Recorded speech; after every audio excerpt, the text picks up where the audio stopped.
what's driving the business isn't always just money and big for the sake of big. It's about it's always about, I like to think about it in 10-year increments. There's huge companies have been built in less than 10 years. So any company can become a massive company to whatever your extent you choose in 10 years. So it's your choice. So when you think of a 10-year cycle, there's no end to your creativity and there's no end to the possibilities you can build. So, where do you want to be in 10 years in terms of your impact and your scale and your profit? Hello, everyone, and welcome to another episode of Business Expansion Tips with Kanika Vasudeva.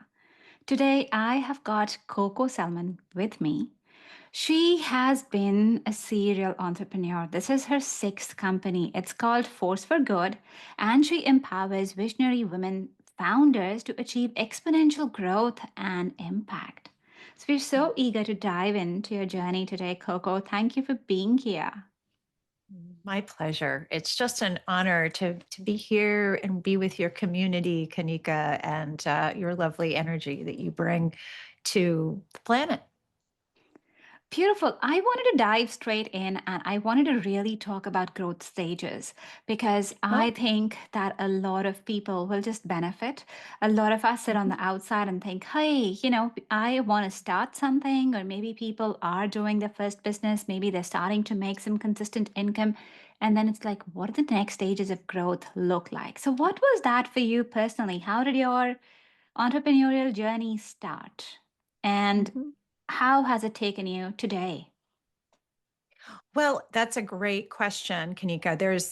I'll answer it in a couple different ways. So I like to think of business as sort of growing through four stages. And the first stage is what I call the existence stage. And it's when you're just coming into existence, you're getting your ideas together, you're starting to put together who is my customer and what is my business about and what's the purpose and value I'm going to bring. It's about creating your first products and services and selling to your first couple of customers. Some would call that kind of your 0 to 1. And then there's the stage of survival. And survival can go on for a very, very long time. It can go on forever. So the survival stage is where most companies land. And even if they've been around for dozens of years, and even if they have a team and have what seems like high revenues, you could be a $10 million company or $20 million company even, and still be in survival. And so the ways you would define survival is that you have inconsistent growth, you have inconsistent systems. The company depends heavily on the founder. The founders, if they walked away, the business itself would probably not be as valuable. Um, Other signs that you're in survival is that you're not able to really clearly grow. That your company, you don't know where your levers are, and so you're working really hard and things are happening, but there's sort of that survival, like just every day, even though you've got a lot of business, trying to get it to really stay profitable, be profitable, have a future that's thriving, is sort of out of reach. Now, the next stage is that scaling stage, and the scaling and growth, that stage, that's when you have figured out how to really create levers in your business, how to create cycles of perpetual growth, how to institutionalize or um, integrate into your team and into your systems your core values, your systems, your raison d'être, so that it happens when the founder's there and when the founder is not there.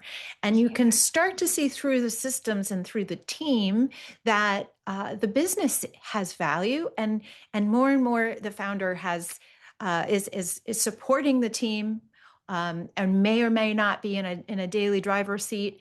And the company has a whole life of its own. And the last Yeah. stage is the impact stage. And that's the stage where you are really producing impact and profit at a level that serves you, the community, and your shareholders as well.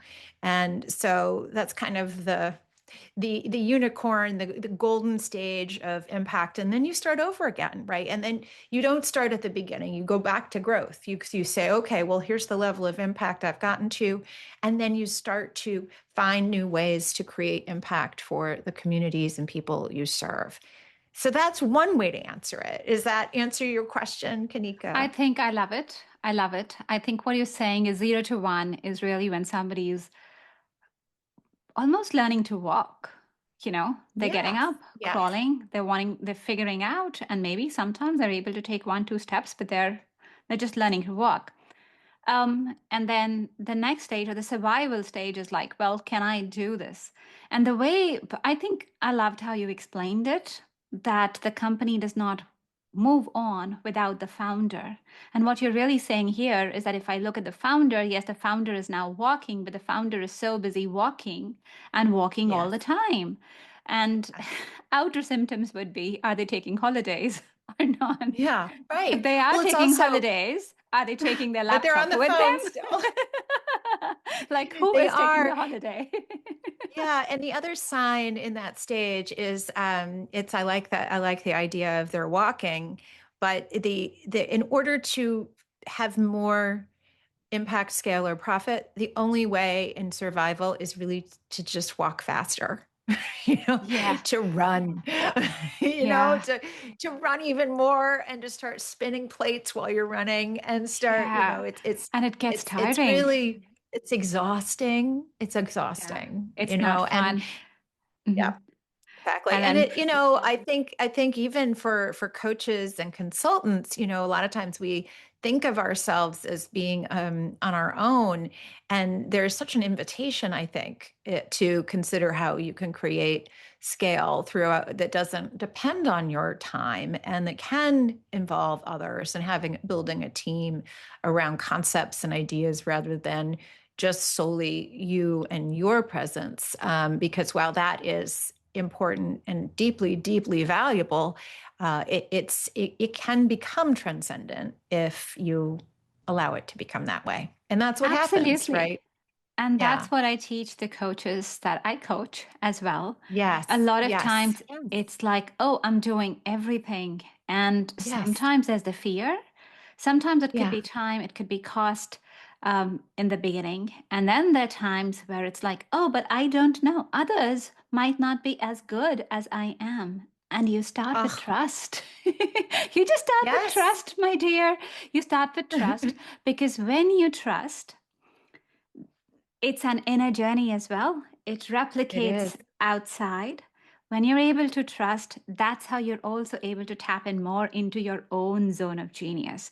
I think of Yeah. these stages as you're talking about, it's more and more stepping into your zone of genius. Your genius might shift and change along the way because, there's Yes. something that you're mastering in the beginning. Even the survival stage actually feels like a lot of growth from the time when you're just learning to crawl. Okay, yes, you're walking and you're walking faster and faster, but it's different from crawling. It's different from falling down, Mhm. walking and falling down. It's different than that. Mhm. And then you've got to go, okay, how do I not handle all those plates now? How do I give up some work so that I can at least just Yes. walk? And then sometimes go from there and move on to, okay, no walking right now. I'm just going to sit back, relax. I know this thing. I've already done this and my team can handle. And now there's something else that I'm going to really focus my Yes. vision on, my attention on. And then you move on to that stage of scaling, because this is where the founder is thinking about ideas. So if I think of big companies such as Hmm. Apple, Hmm. Hmm. or all the other big ones, you'll always feel that their founder is not always doing all the actions. They sit Of back. course not. They couldn't be, right? There's So no this way is they could. this is Yeah. where you're inspired and you're seeking out, okay, what is the next thing that I want to do? What is the next Mhm. thing that makes sense? What's that I do? And so that's the growth and impact. But what difference do you see between that scaling stage to that Yes. impact stage? Like what? what shifts for the founder because that Yeah. ripples into the company. So if I typically with a company when they're going through those stages, and I can speak about it from my own, is that there is a there are stages as a company grows where, and you described it beautifully, where you stop becoming a walker and now you become a dancer, right? Or now you become a, and sometimes it's the change of your behavior completely. It's where like I'm no longer on the stage. I'm actually sitting in the audience, right? And having a very different role. And so as a company grows, you what's fascinating about the difference between a startup, a very existence company, and one that is really impactful and growing and scaling at an ongoing perpetual level is they have built in within it systems and frameworks that keep things going. And when you're at the beginning, and it doesn't matter, this is if you talk to any founder who's started lots of companies, every time you start a new company, you have to go through the beginning again. It's like being a mother. You can't just have already had a 10-year-old and now you can just start again and just have a 10-year-old. You have to start at the beginning again. And the whole process of figuring out my customer and what they want and what they need and the specific genius of my business all has to go through. And you have to design all the systems that are going to work with that. And so when you think of a Microsoft or you think of an Apple that's already out there, there's so many pieces and parts that are already in play. And so whether it's your finance and your accounting and your payroll and your compliance, your technology, all these things, all your analytics and so forth that are running beautifully, that gives you a structure to be able to create different levels of impact. Now, it also creates distance from purpose. So that's why when I think about building a company and when I mentor others to build company, it's important that last place is always tied to purpose. It's tied to meaning and impact, and so that the what's driving the business isn't always just money and big for the sake of big. It's about create always, it's always about, I like to think about it in 10-year increments. Huge companies have been built, in less than 10 years. So any company can become a massive company to whatever your extent you choose in 10 years. So it's your choice. So when you think of a 10-year cycle, there's no end to your creativity and there's no end to the possibilities you can build. So where do you want to be in 10 years in terms of your impact in your scale and your profit? And so for each company, that level of impact is different because we all get to choose. And what my perfect company is at this stage in my life might be different than it is in 10 years from now or 10 years ago or for you, right? So we all measure that, but that impact stage is really where you have your purpose happening in the world. So, purpose is the transformation your company is delivering to your customer. So, transformation being delivered to your customer at the scale you envision and with the prosperity that you envision. And I one love that. aspect of right, it's that level where your own prosperity is intact, and whoever else is important to you, you're able to pay your team, you're able to pay your investors if you have investors, and there's goodness in the community, so you're not cutting off your customers in a way that doesn't feel right, doesn't feel in alignment. So that's what Yeah, impact to me is about in that stage. beautiful. I think, again, if I continue the analogy, just to make it easier for Yeah, the yeah, listeners. yeah. Um, so, 0 to 1, the child's crawling, maybe learning to walk, and then Mhm. survival. They're walking, then they're learning that, okay, maybe I've got to spin faster and faster. So they're walking faster and faster. Sometimes they've got lots of plates and lots of things to handle and do. And then the scaling stage is where you get more people that, okay, I can't carry everything. And so everybody is sort of like doing that. They're all walking Yes. together, and there's sort of a performance going on because you're understanding that, okay, it's got to be a stage of some sense. There's an understanding that this is what you're delivering to the customers, but it's chaotic. Like if you're doing a performance, it could be a little bit out of sync. So it could be like if you went to your um, primary school function, and sometimes that Mm-hmm. looks very cute, and the kids can just be a little bit out of sync. Mm-hmm. And it's that performance. Everybody is doing maybe their best, and some people are just sitting back, but there is a performance. It just does not look as choreographed. It does not have that Yeah. higher purpose. And there are bits and pieces in there really good, and there are bits and pieces in there which are a little bit off. And Yeah. then is the proper choreography, which is the impact. And this is where you're thinking about, oh, what is it that I'm actually conveying with this piece here? Yes. What is my Yeah. theater piece here? What do I want the people to connect with? It's that emotion, it's that purpose. What am I bringing to life? If you think of other brands that have done it, for example, that could be Poppy or I mean, any of the big brands, I think actually to some extent, Apple actually still continues doing that.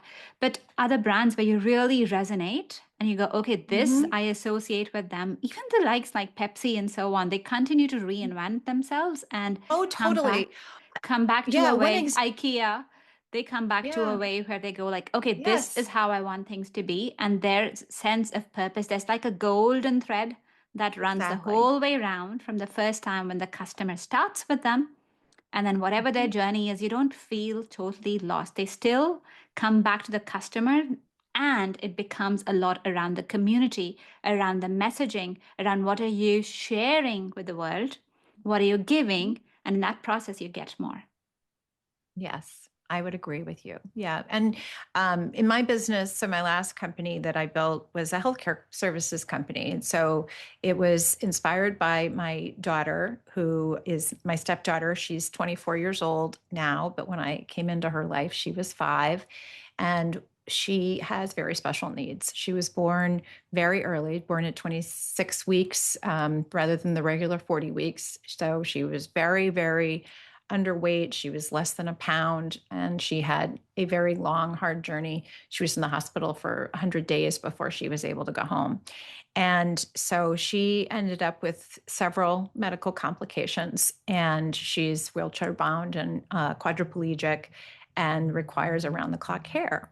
And so when she was about 8 years old, we discovered that her care had gotten to a point where our health insurance would cover 16 hours a day of nursing at home. And we were thrilled. So we went out, I went out and tried to find a nursing agency that would take us and take her, and no one would. And that's when I discovered that this particular type of home health was a very specific niche that not most agencies do. So we found a place for her after calling 30 agencies, and I'm not even kidding. And then I started a company based with that purpose. I wanted to have more children and their families have the support, the remarkable care, be surrounded by with remarkable care, and bring this access to the thousands and thousands of families where we were in Connecticut at the time that needed this support.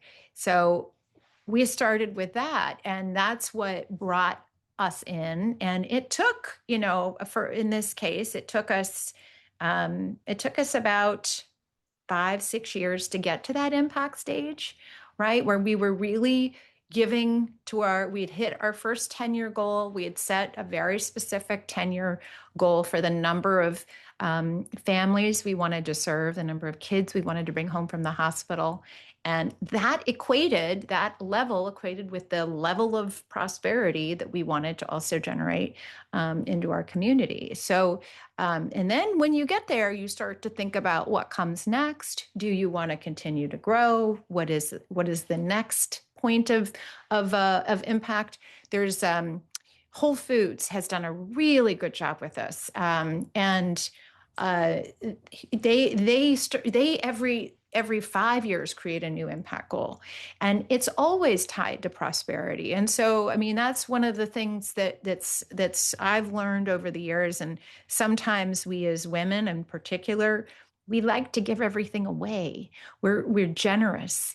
And what I've learned is it's important to include the piece of prosperity, personal prosperity, as well as prosperity for everybody else that's involved, so that it can be sustainable.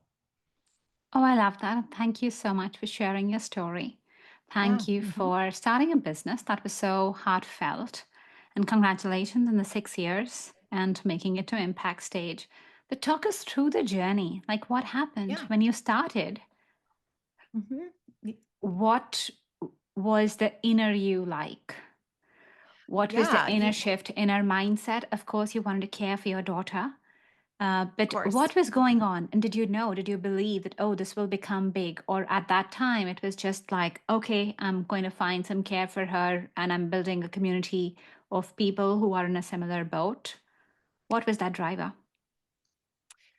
So, Illume was my fifth company. So I had been around the block a few times. And so part of this is, I think, one of those beautiful things when you allow life to come together and your different areas of your life to merge.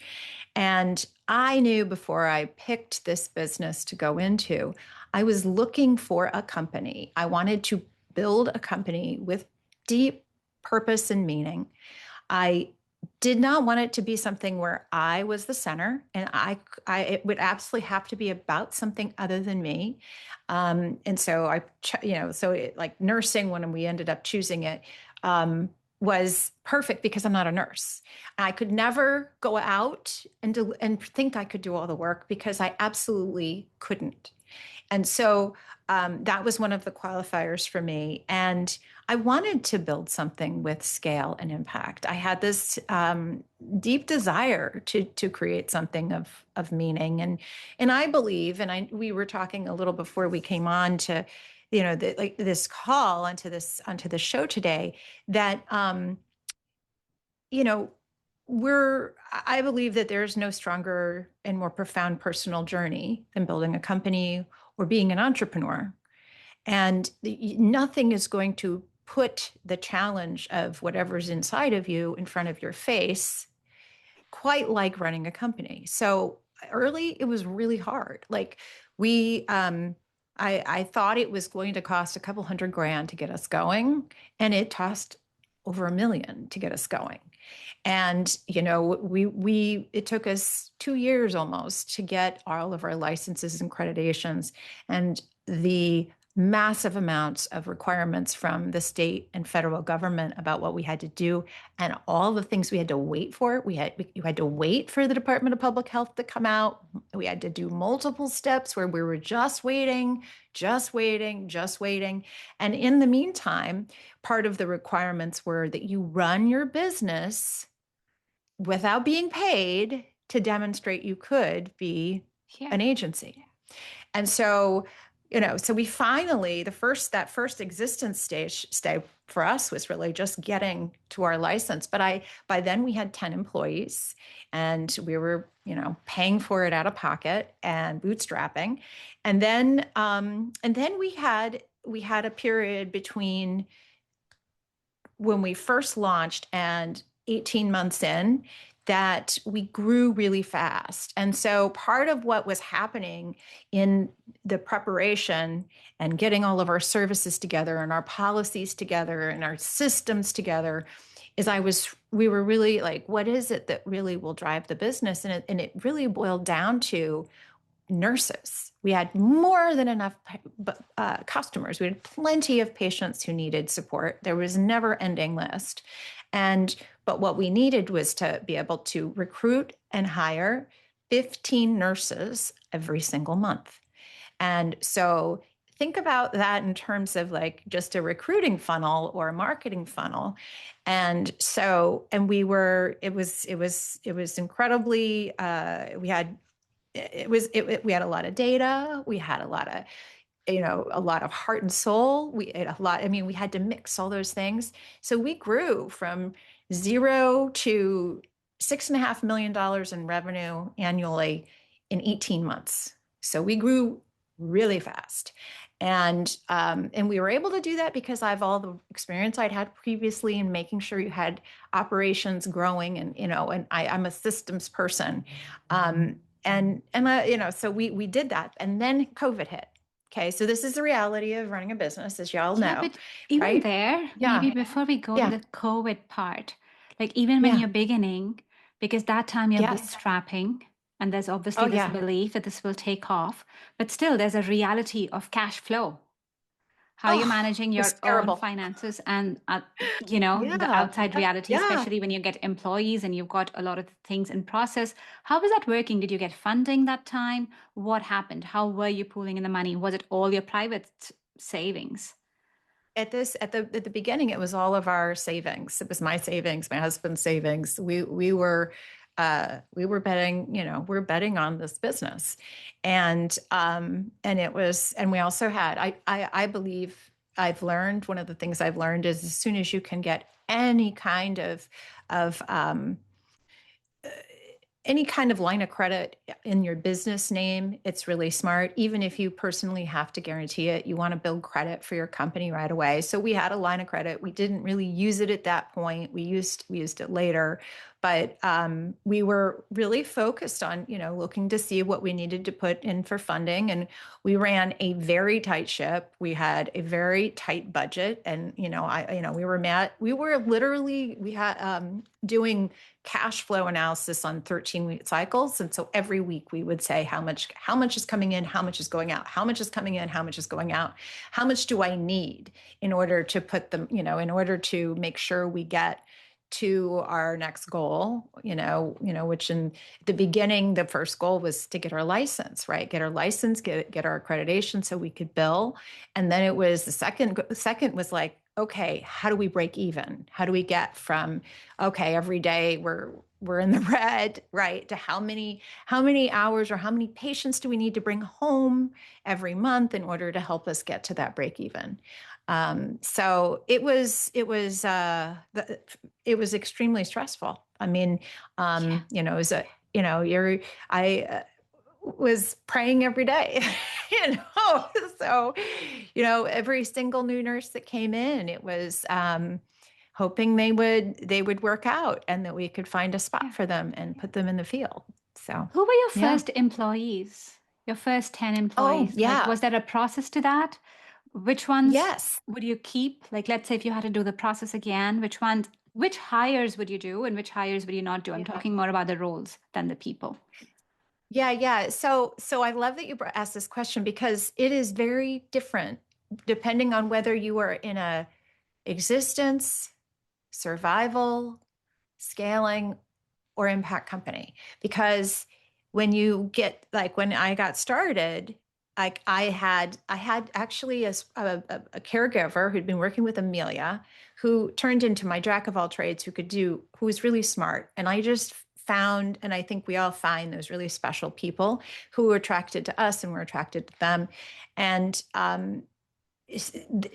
Christine was my first hire, and together she was like, we can do this. We've got to find, we need a nurse, right? In order to have the license, we needed a master's in nursing person, and who had experience in this particular area. And that was really hard because like later on I could have found anybody and they would have come and worked for me, but at the beginning you don't have as much money, you don't have all the benefits, and you're not like, they're not going to leave their great job to come work for some simple startup. So I was able to find somebody who had all the right credentials and had the hunger. And so the three of us, it was Christine, Stephanie, and I, we started the business together and mapped out all of the pieces. And probably within like about 3 or 4 months, we had to start doing some hires, and we started we added home health aides because we could do that in a separate entity and have that be not part of the licensed business, but just home care business. And actually, Wendy was our first hire. Wendy still works with my family today. Yay.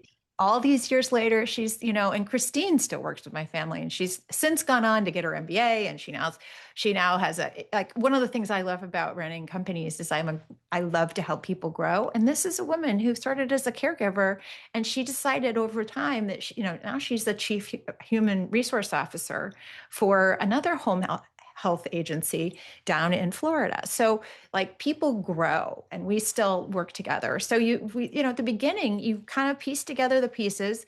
And we were focused really quickly. One of the things I like to think about a lot is like, what is that special thing you are, and as in the company, that drives your success? What is that special sauce? And for us, it really was, we were the home health agency that we wanted to be the best place to work as a nurse in the state of Connecticut. I That was, love that vision. I love, love, love that yeah, vision. And this is such a huge call out because businesses start, the chaotic performance that we were talking about, that yeah, happens when you lose that thread. And it's beautiful that you yes, start up with that purpose in mind, that this is what we're going to do. Actually, like more the vision or the mission statement here. Like, this yes, is yes, what yes, we are going yes, to do. This is what inspires us. This is why we are building this. Because frankly, otherwise, how are you different from anybody else? What makes you exactly. special? What is the impact that you're creating in the world? And it's good that you brought that forward, that thinking that, Yeah. okay, we are going to be the best providers. That's your mastery. That's what you're going to bring. Amazing. Yeah, and I'll say, that the other piece is we were always, always, always refining it because I mean, really, truly, when we started hiring people and when we started really understanding our customer and understanding what their needs were, it was we learned that our families, they wanted reliable nurses, right? Of course, you want quality nurses, but they want reliable nurses. So it was more important to them that we find nurses that would show up on time every shift they were booked than it was to book every shift. They Yeah. would rather they would rather have open shifts and be aware of it, and be able to like plan.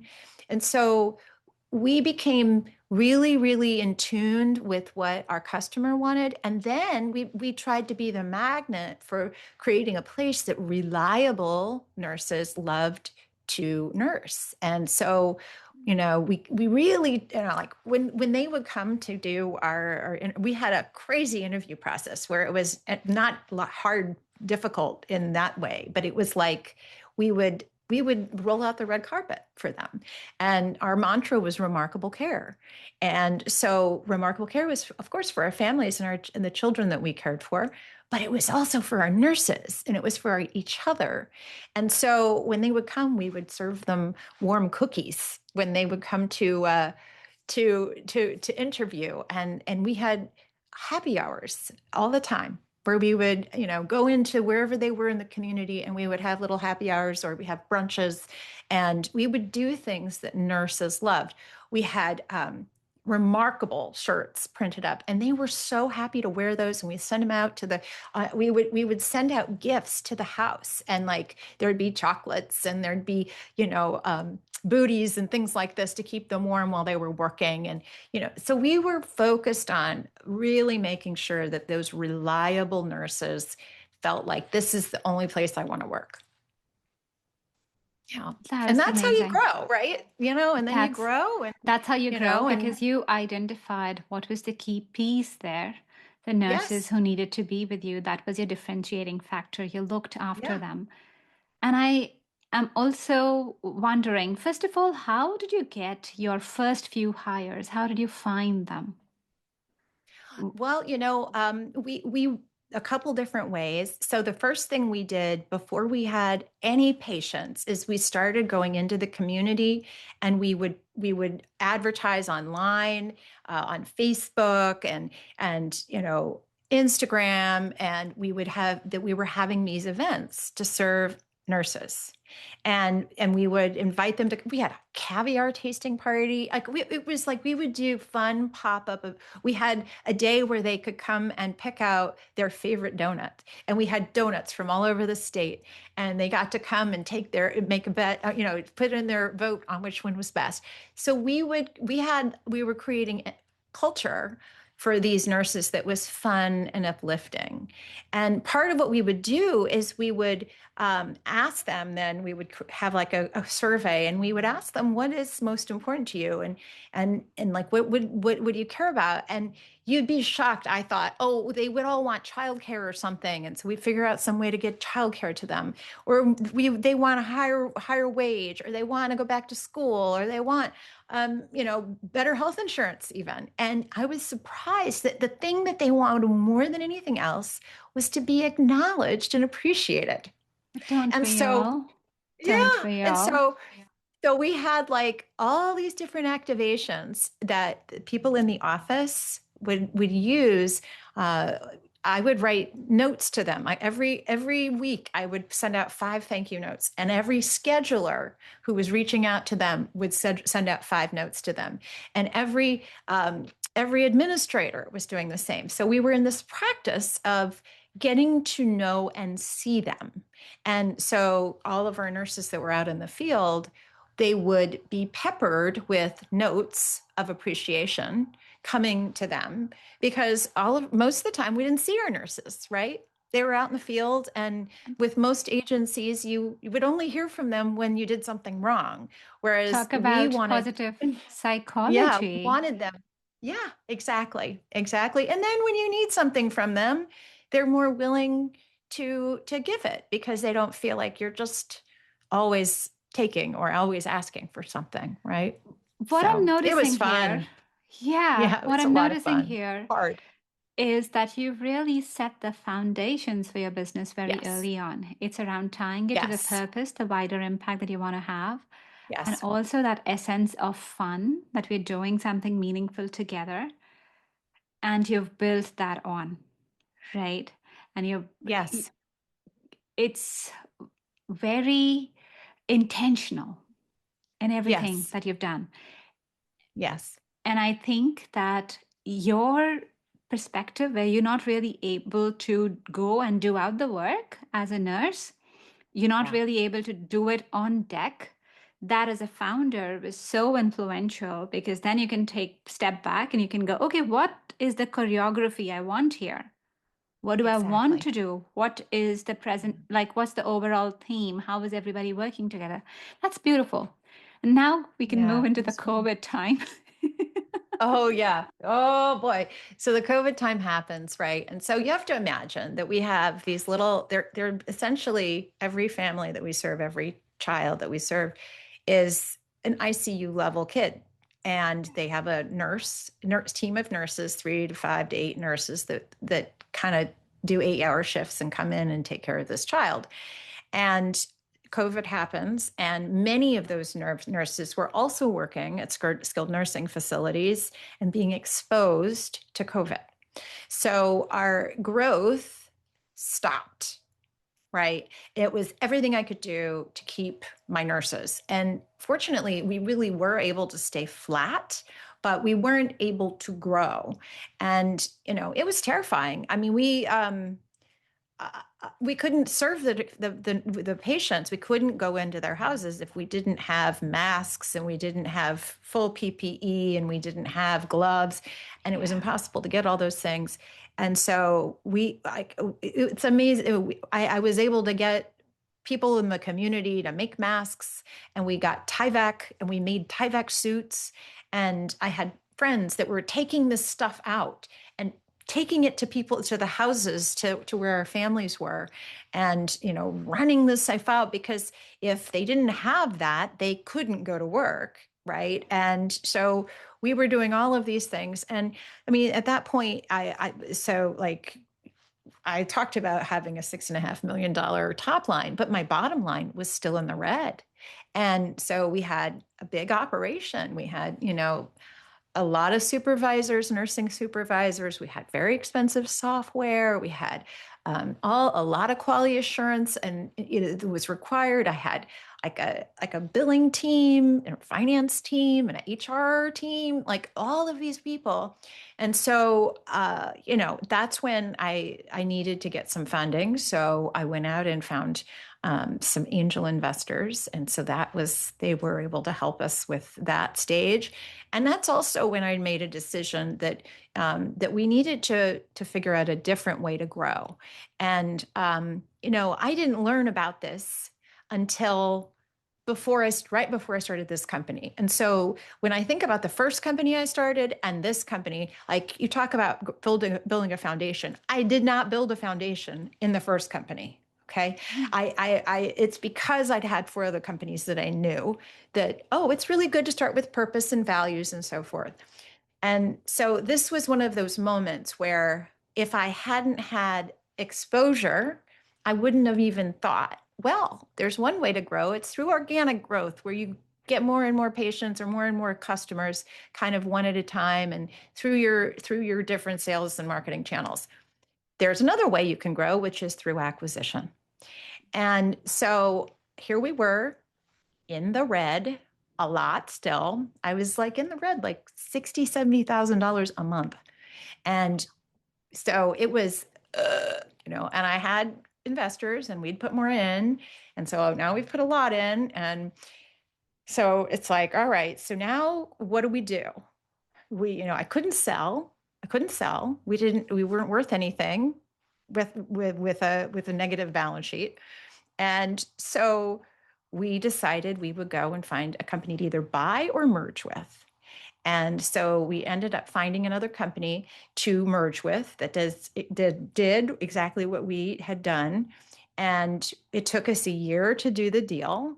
And together with my team and with my investors, we kept things going and got things tight. And actually, our we got so tight in those last months of operations. We became so efficient, and our recruiting picked up again, and just our capital efficiency. It just made us have to be better, if you will.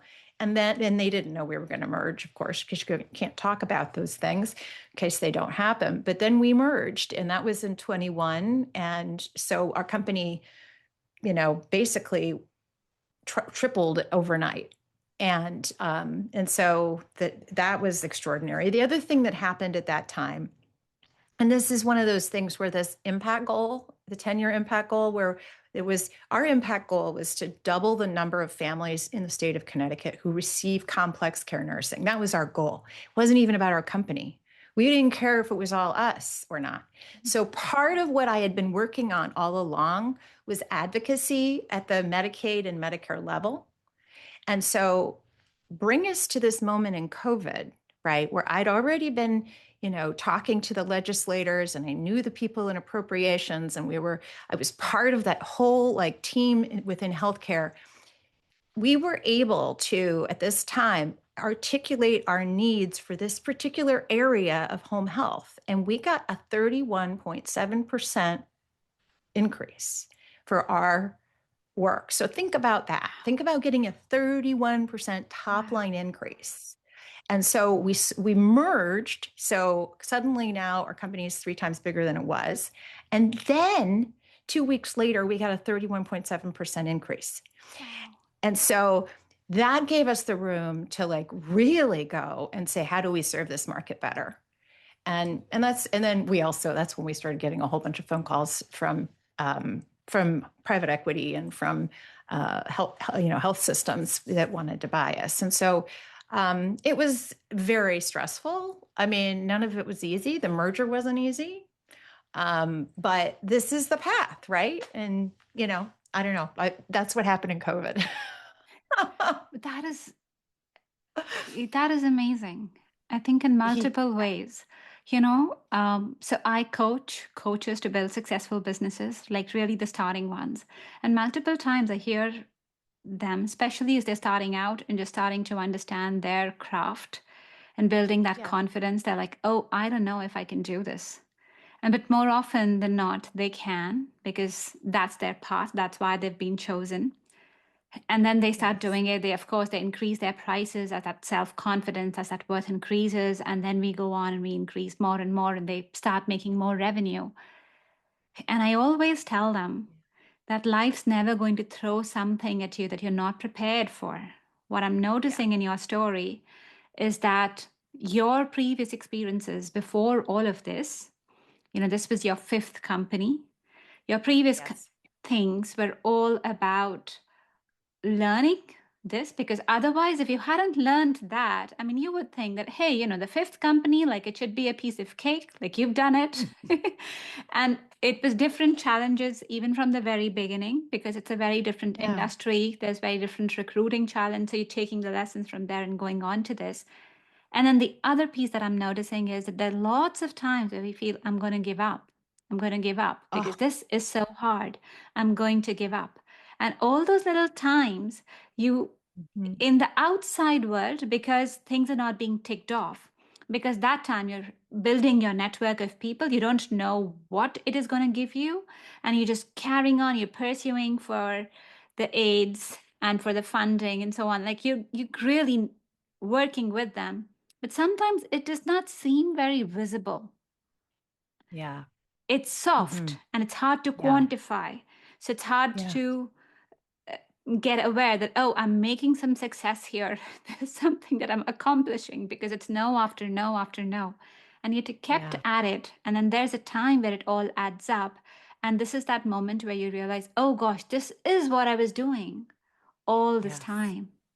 There's Yeah. all those little incremental moments in time, they add up to that bigger story. So great stuff. 100%. 100%, Kanika. And I do think that if, like, look, some of it's luck, right? Some of it's persistence, but some of it's luck. And the thing, my story could have gone a different way. It's true. And so but there is this, I always believe, and I believe this in my heart and soul, that there's always another brave step. There's always a brave step. And it doesn't mean, I've started businesses, I've folded businesses. So sometimes the right brave step is to fold the business, right? Sometimes that's the right step. Every time you're in it, you have to check with yourself. However, if there it's important to know where that voice is coming from. Is it the scared you or the wise you? Right? Is it the I want to give up me, or is it the, I see another way forward and it's not through this me? And, and I'll tell you, like the year that we were, after our merger, it was incredibly profitable. It was probably the hardest time of all. I was, I would have, it was like emotionally harder than when we were bleeding 60, $70,000 a month. Like it was harder. So you just don't know. And and now, I mean, now I'm an expanding soul as you are, right? And I don't know what's next again. And so it's like, can you tell yourself, well, I'm never going to put myself in that much stress again? But the soul doesn't care. The soul is open. The soul wants you to to discover. And you know, Yeah. it's just, we need to surround each other with people like you, right? Who help us remember our goodness and our energy and remind us that we can take the next brave step and we can keep in reinventing and doing good things and expanding what impact and prosperity looks like. And sometimes it means, all right, my prosperity can be different. I don't need to please all these external things anymore, right? Beautifully. I don't think you could have summed it up better. This growth is about expansion, and all of us usually say yes, like, yes, I want growth. Yes, I want growth. There's hardly anyone who would say, I don't want growth. But growth is expansion, and expansion, by virtue of expansion, means it's stepping out of the comfort zone. It is going to be uncomfortable. Are you ready for that? Yeah, So, it, it, growth it is. will always Growth mean requires that. change. You just get Growth requires comfortable. change. You just Yeah. get comfortable with letting go of the previous parts. There's a bit of ego, Yeah, there's a bit of scarcity mindset, there could be totally. fear there around failing, and then you fail at different levels. You Oh, yeah. grow at different levels. Mhm. Totally. Failure, Totally. success, I think that they're just parts of the same coin, two sides of the same coin, but they go hand in hand. Beautiful. I've loved chatting with you, Coco. It's been amazing. Likewise. Where can people find you? Because we're running out of time. Sure. You can find me at a forceforgood.biz, and I have all kinds of events that I do online and in person that are free. And I have a free tool that you can get, a forceforgood.biz/weekly dash tool. And every week I publish a new wisdom guided tool that will help you grow your company. And I'm having fun right now figuring out my next steps, and I'm trying to leave breadcrumbs wherever I go and meet marvelous women just like you, Kanika, and hope to create businesses that make the world a better place. I think so, Coco. You're so needed. Your inspiration, your knowledge, and also the way you weave purpose impact together make the place a beautiful place for the employees who are there and the people, the customers who get it. We all need that. We all need that more impact in the community as well. So I wish you a lot of luck, and I wish you luck to force for good. I'll see you next time. It's been such a pleasure. Thank you. All right. Thanks a lot, listeners. Let me know what you took away from this one. If you have some special questions for Coco, shoot them here because I'm sure she'll be happy to answer your questions around growth in your company. If you are looking at expanding, if you are looking at recruiting, if you're looking at merging, she's got a wealth of knowledge. So we'll see you next time with another episode. Till then, take care. Enjoy.